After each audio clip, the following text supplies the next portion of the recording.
Hace una semana el Centro Democrático realizó un foro en la ciudad de Neiva presentando a sus más brillantes precandidatos presidenciales, donde destacan los senadores Paloma Valencia, familiar del expresidente Guillermo León Valencia, provenientes de una prestigiosa familia española; María Fernanda Cabal, fiel defensora de la ganadería en Colombia, defensora de los grandes gremios ganaderos, quien ha perseguido y estigmatizado a los movimientos estudiantiles por mucho tiempo; y Miguel Uribe Turbay, nieto del expresidente Turbay, vinculado con el narcotráfico en documentos desclasificados de la DEA y cuyo padre fue condenado en el año 2000 por la gran estafa al Banco del Estado. Allí expusieron diferentes propuestas, las cuales giraban en torno principalmente a apoyos financieros a las grandes industrias agropecuarias del país. Y en esto tienen mucha experiencia. 700.000 pesos, 680.000, 3 millones de pesos, 2 millones, 1 millón de pesos. Es en el agro donde todos ganamos. AIS, el agro es ingreso seguro. ¿O no recuerdan el escándalo de Agroingreso Seguro? La realidad, sin embargo, es otra. Las familias beneficiadas no se parecen a las del comercial. Agroingreso Seguro se ha concentrado en familias de gran tradición, influencia política y donantes de las dos campañas presidenciales del presidente Uribe y de la recolección de las firmas para su segunda reelección.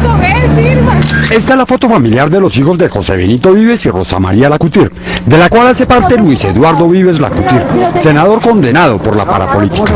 Solo en esta rama de la familia, 6 miembros han recibido millonarios subsidios no reembolsables del Estado a través del programa Agroingreso Seguro.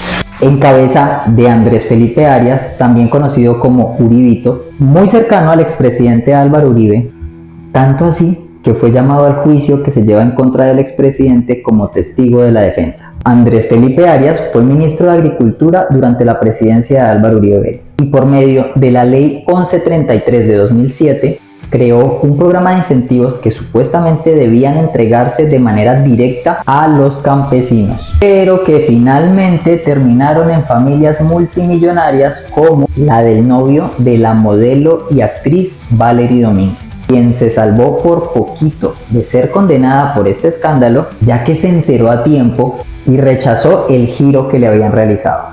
Valerie fue acusada por la Fiscalía de falsedad en documento privado y peculado por apropiación, pero en grado de tentativa, pues nunca recibió el dinero, renunció al subsidio tan pronto como estalló el escándalo. A diferencia de su novio Juan Manuel Dávila, quien en compañía de otros 4 familiares recibió un giro por el monto de 2.200 millones de pesos.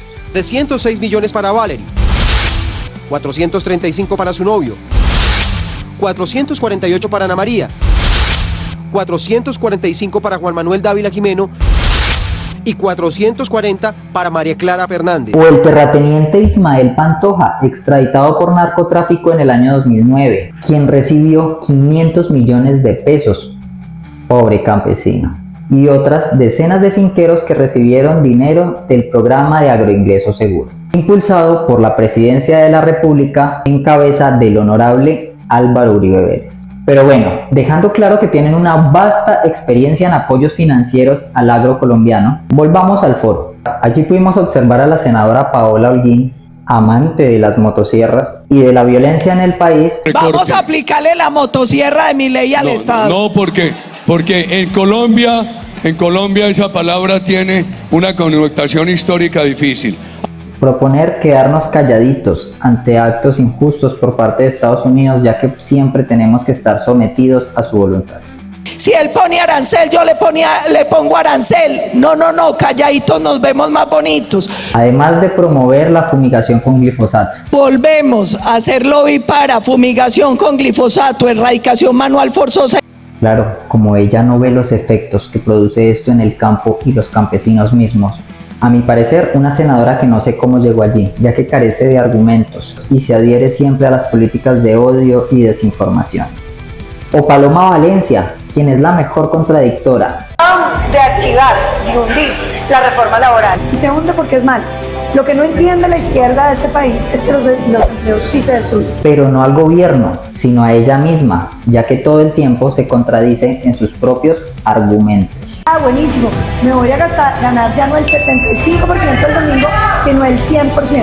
Y resulta que es mentira, porque lo que termina pasando es que contratan el doble de gente entre semana, o lo que necesiten entre semana, para no volver a pagar dominicanos. Un momentico, ¿cómo es eso? Termina pasando es que contratan el doble de gente.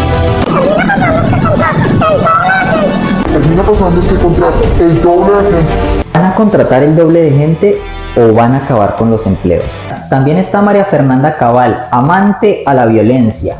Y tuvimos un ejército imbatible. Y a quien le encanta la impunidad selectiva. La izquierda siempre ha buscado deshonrar al ejército.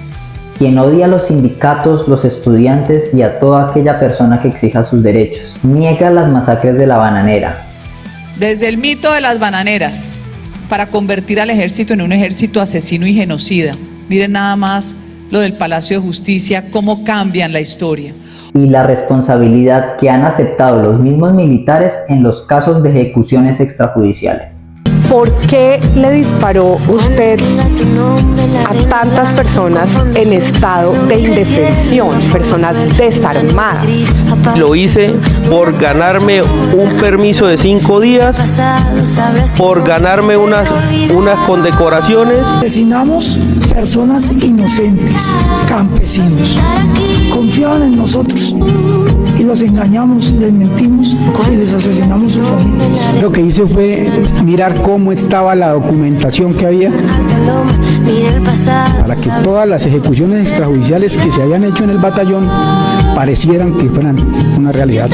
Esta práctica de los falsos positivos se vuelve sistemática en el ejército con la llegada del general Montoya al comando de la 7ª división.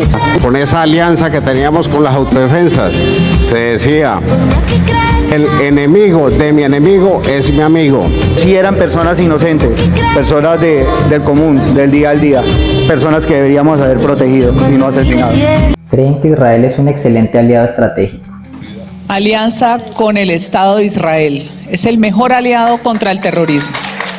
Ya que a ellos les encantan los genocidios. Exigen un sistema carcelario como el de Nayib Bukele. Hay que traer a Nayib Bukele para implementar el sistema carcelario de él.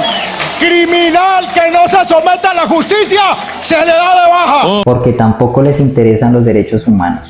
Pero no podemos dejar de lado al hijo y nieto de la corrupción, Miguel Uribe. El primero en exigir que se restituyan a los militares supuestamente perseguidos por el gobierno. Reincorporar a los mejores hombres y mujeres de la fuerza pública que Petro sacó por persecución política.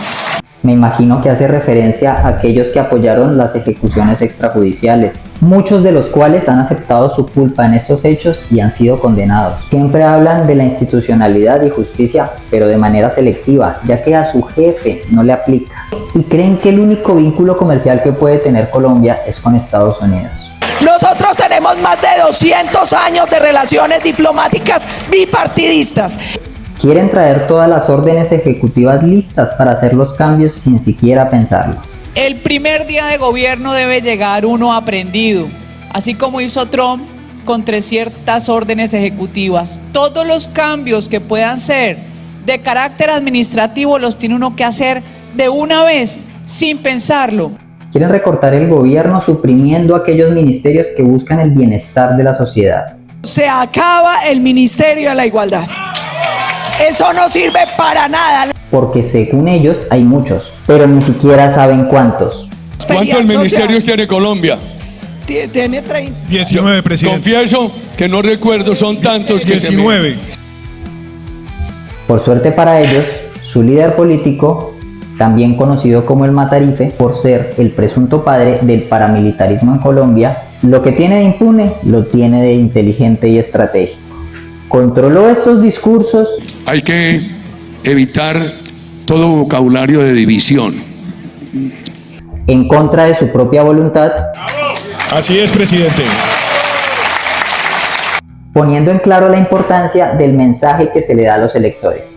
Tenemos que ser muy cuidadosos en lo que le digamos a nuestros compatriotas. Pues ya saben que las cosas han cambiado y reconoce que este discurso de autoridad, estigmatización y violencia electoralmente ya no vende tanto.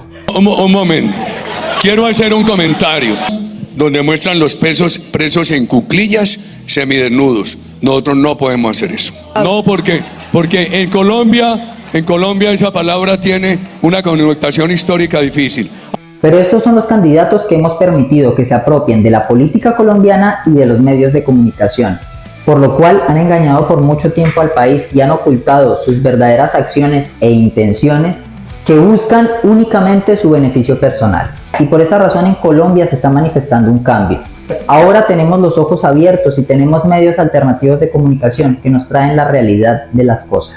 Y por esta razón no vamos a permitir que sigan atornillados al poder los herederos de aquellos políticos corruptos que apoyaron el narcotráfico y la corrupción en Colombia, precursores de la violencia y socios económicos de aquellos multimillonarios que han tenido sometidos a los trabajadores en este país.